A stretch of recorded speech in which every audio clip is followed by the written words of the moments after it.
Il-Gvern ħadd deċiżjoni li jestendi l-ħinijiet tal-ftuħ għar-ristoranti u l-bars meta l-logħob tat-tazza tad-dinja se jsiru f'ħinijiet tard.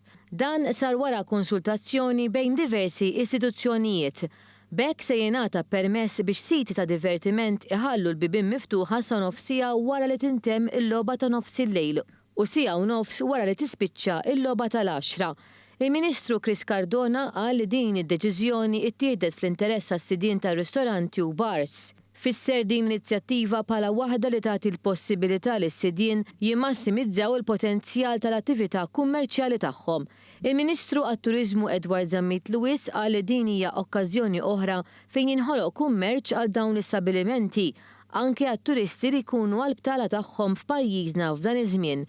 Il-Ministru Zammit Lewis spjega kif din l-inizjattiva kienet b'konsultazzjoni mal-MHRA fejn sar qbil biex titwettaq. Min-naħa tiegħu il-Ministru għall-Internu Sigurtà Nazzjonali Manuel Mallija irringrazzja lill-Korp tal-Pulizija tal-ħidma intensiva li wettaq.